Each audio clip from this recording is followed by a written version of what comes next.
International diplomacy में जो तस्वीरें जाएंगी जब मोदी, शी जिनपिंग और पुतिन साथ एक फ्रेम में एक साथ नजर आएंगे तो ट्रंप को भी एक सख्त संदेश जाएगा।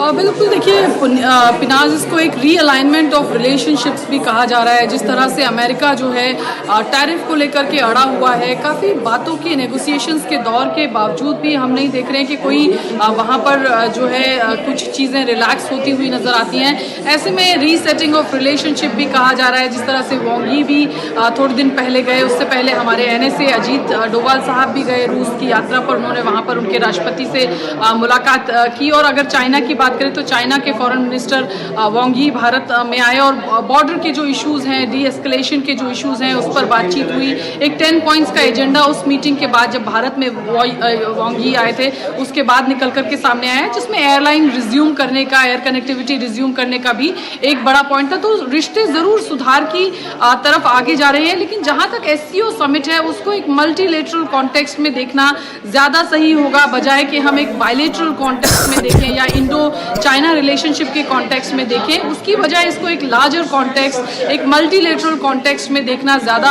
सही रहेगा, क्योंकि SCO में काफ़ी सारे इश्यूज हैं। जिस तरह से मैंने बताया आपको कि एनर्जी के इश्यूज हैं या फिर सिक्योरिटी के इश्यूज हैं, टेररिज्म को लेकर के इस SCO के अगर प्लेटफॉर्म की अगर हम बात करें तो बड़ा कड़ा रुख रहता है, या उस पर कैसे लोकल नेबर ये इस क्षेत्र में, इस रीजन में कैसे साझेदारी हो मुल्कों में, क्या इंटेलिजेंस शेयरिंग हो, टेररिज्म को लेकर के क्या आगे क्या रूपरेखा हो, क्योंकि हम विक्टिम हैं। पहलगांव का अटैक हमने देखा और उसके बाद घटनाक्रम भी हमने देखी। तो इन तमाम चीज़ों पर SCO के इस प्लेटफॉर्म से क्या निकल कर आता है, ये देखने वाली बात होगी। लेकिन एक मल्टीलेटरल कॉन्टेक्स्ट में इस SCO समिट को देखना ज़्यादा मुनासिब होगा। लक्ष्मी बिल्कुल सही कह रही हैं आप, मल्टीलेटरल कॉन्टेक्स्ट में देखना इसको सही है, लेकिन इस बात से भी इनकार नहीं किया जा सकता है कि ये समिट उस वक्त पर कोइंसाइड हो रहा है जब ट्रंप जो है एक अलग ही दिशा में चल रहे हैं पूरी दुनिया के साथ, और हिंदुस्तान को लेकर तो उनकी तलखी जो है वो बढ़ती ही जा रही है।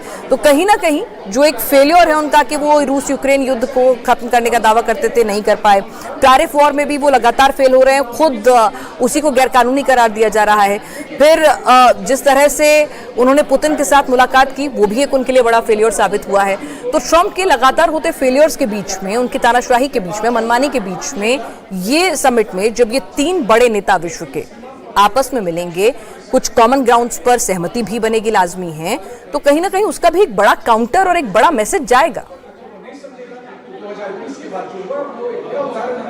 बिल्कुल, ये आपने बिल्कुल ठीक कहा पिनास कि एक ये मल्टीलेटरल फोरम है और इस पर तमाम चीज़ों पर चर्चा होगी। और कहीं ना कहीं ये तमाम जो इश्यूज हैं, जो ट्रेड का इशू है, जो टैरिफ का इशू है, और ख़ासतौर से एशिया के इस रीजन का इशू है, मध्य एशिया, यूरेशिया और एशिया के कई देश जो हैं वो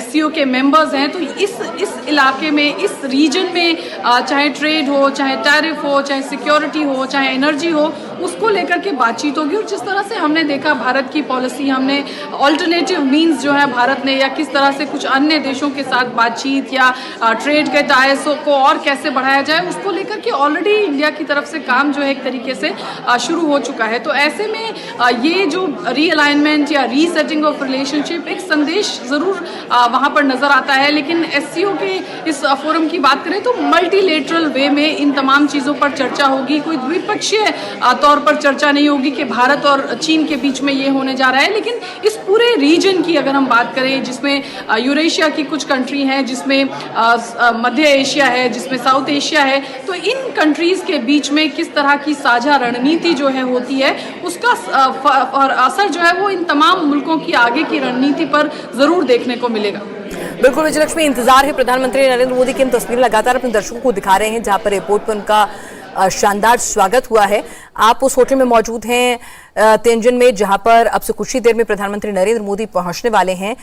कितना वक्त लगेगा, कब तक वो यहां पर पहुंचेंगे, और क्या आमतौर पर देखा जाता है प्रधानमंत्री जब भी आते हैं तो इंडियन डायस्पोरा के लोग जो है उनके इस्तकबाल के लिए भी वहां मौजूद रहते हैं? बिल्कुल पिनाज, मैं सुबह से यहाँ पे लोगों से बात कर रही हूँ। 2000 किलोमीटर, 3000 किलोमीटर दूर से लोग यहाँ पर आए हुए हैं और सुबह से काफी लोगों का जमावड़ा इंडियन डायस्पोरा की अगर मैं बात करूं, भारतीय समुदाय के लोगों की अगर मैं बात करूं, तो यहाँ पर देखने को मिल रहा है और लोग सिर्फ प्रधानमंत्री नरेंद्र मोदी को देखने के लिए यहाँ पर आए हैं। और वांडा विस्टा जिस जगह पर मैं खड़ी हूँ, आप पीछे भी देख पा रही होंगी कि काफी सारे सिक्योरिटी के लोग खड़े हैं। सिक्योरिटी के कंसर्न्स की वजह से मीडिया को दूर रखा गया है उस फ्लोर से जहां पर प्रधानमंत्री नरेंद्र मोदी जो है पहुंचेंगे। लेकिन 6:45 का समय था, 6:45 बजे यहाँ के लोकल टाइम, चीन के लोकल टाइम के हिसाब से प्रधानमंत्री नरेंद्र मोदी को होटल में पहुंचना था।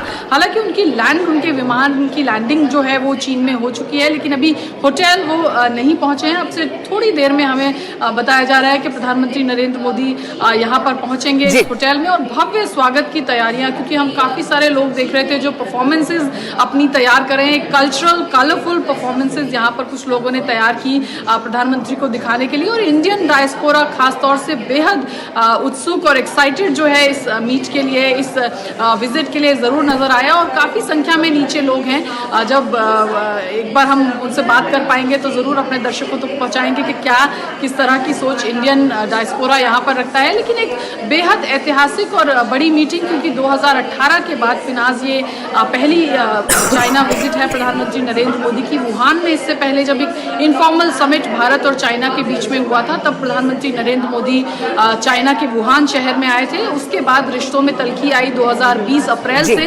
गलवान के बाद, और उसके बाद रिश्ते जो हैं वो बहुत ज्यादा अच्छे रहे नहीं। लेकिन अगर 2025 की बात करें तो एक रीसेटिंग ऑफ रिलेशनशिप आपको जरूर देखने को मिलेगा। उसमें काफी सारे मेजर्स दोनों ही देशों बिल्कुल, तो इंतजार विजयलक्ष्मी पूरी दुनिया को भी है, और खासतौर से ट्रंप जो है लगातार इस पूरी समिट पर ही नजर बना के रखेंगे कि कहीं उनके खिलाफ जो है पूरा पूरा मोर्चा जो तैयार हो रहा है उनके काउंटर करने के लिए क्या कुछ अहम फैसले होते हैं, क्या साइडलाइंस में बायलैटरल टॉक्स भी होती हैं। लगातार हर अपडेट के लिए हम आपसे संपर्क साधते रहेंगे, और साथ ही साथ प्रधानमंत्री नरेंद्र मोदी जैसे ही होटल पहुंचेंगे, क्योंकि आप उसी होटल में मौजूद हैं, हम आपके पास फिर से लौटेंगे तस्वीरें और डिटेल्स के साथ। आप तैयार रहिएगा।